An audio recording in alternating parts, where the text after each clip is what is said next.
So, here's your first brain smart principle. The best exercise for the brain is exercise. Okay? Say it with me. The best exercise for the brain is exercise. Think about the children in school who are constantly needing to get up. They can't sit still. They just can't get up. They got to get up. They got to move. They got to move. Those are children with fragile brains. So what we want to do is we want to put them in patterned movement. Okay? Rather than just sit down, sit down, sit down, sit down. Pretty soon you're exhausted and they're exhausted too. So instead we want to give them exercise for their brain. We want to help their brains develop. We want to put them in patterned movement. You know, take out the trash, take this pencil to the teacher, do this. So we want to tell children what to do, which is your first tip there on that piece of paper, but we want to put them in patterned movement. Does that make sense? Yeah. So when those children are getting up and when they're acting what we call hyper, what they're really trying to do is get some oxygen to their brains. They're trying to get some fuel to their brains. And you've all just experienced this. You feel better when you get a little exercise. You took some deeper breaths, stretched your body, you got rid of any stress stuff that was sitting around in your muscles. You actually had an opportunity to get more fuel to your brain so you could be re-energized, refocused, and be in a better mood. That's what our kids are trying to do. So that's Brain Smart Principle number 1. Best exercise for the brain is? Exercise. Okay. Standing up and moving actually gets 10 to 15% more blood to the brain. 10 to 15%. Now that's a lot. So that's, there. Practice it one more time. The best exercise for the brain is? Exercise. Right, okay. So next time you're feeling really sluggish and you've been sitting in your chair all day, you might want to just take a little stretch. You might want to put on some music and get up and move around.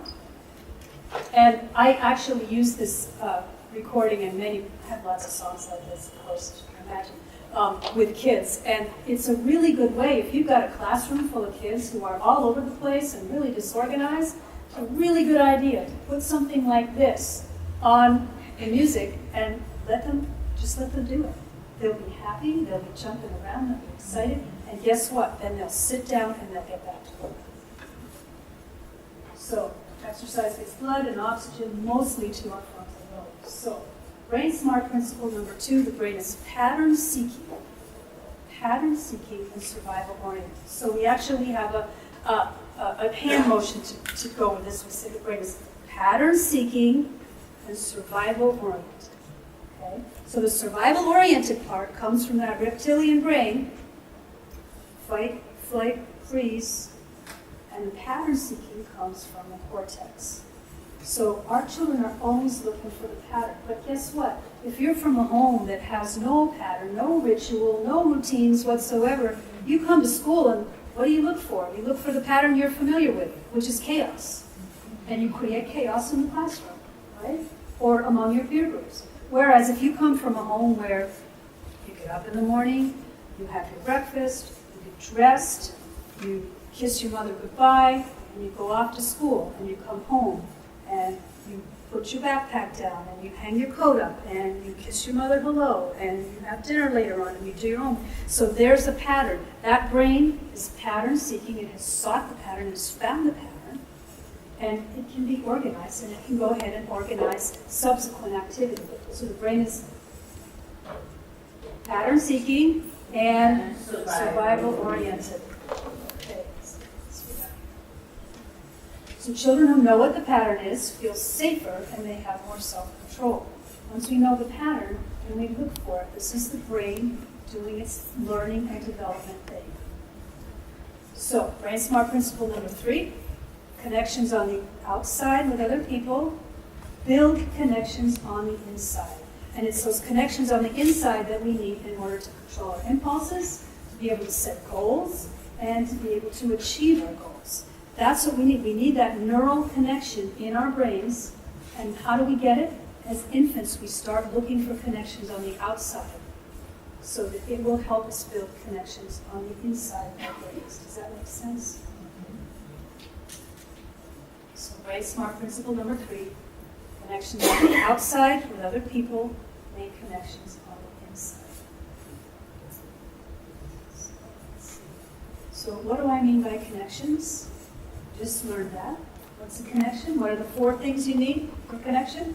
Touch, contact, presence, play. Exactly. We've got another video here. This is a really famous experiment done by a man I used to work with, Ed Tronick, in Boston. It's called the still face experiment.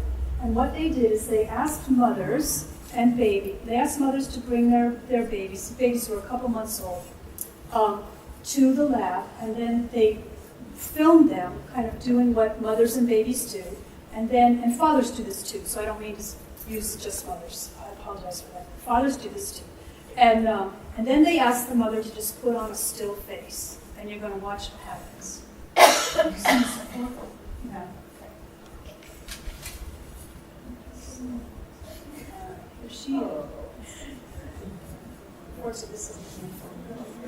Babies this young are extremely responsive to the emotions and the reactivity and the social interaction that they get from the world around them. This is something that we started studying 30, 40 years ago, when people didn't think that infants could engage in social interaction. In the still face experiment, what the mother did was she sits down and she's playing with her baby who's about a year of age. And she gives a greeting to the baby gives a greeting back to her. This baby starts pointing at different places in the world, and the mother's trying to engage her and play with her. They're working to coordinate their emotions and their intentions, what they want to do in the world. And that's really what the baby is used to. And then we ask the mother to not respond to the baby. The baby very quickly picks up on this, and then she uses all of her abilities to try and get the mother back. She smiles at the mother. She points because she's used to the mother looking where she points. The baby puts both hands up in front of her and says, "What's happening here?" She makes that screechy sound at the mother, like, "Come on, why aren't we doing this?" Even in this 2 minutes, when they don't get the normal reaction, they react with negative emotions, they turn away, they feel the stress of it, they actually lose control of their posture because of the stress that they're experiencing.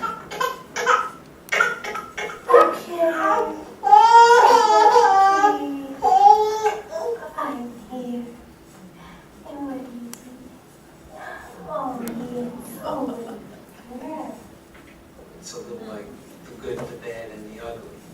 The good is that normal stuff that goes on, that we all do with our kids. The bad is when something bad happens, but the infant can overcome it. After all, when you stop the still face, the mother and the baby start to play again. The ugly is when you don't give the child any chance to get back to the good. There's no reparation, and they're stuck in that really ugly situation. Dr. Tronick.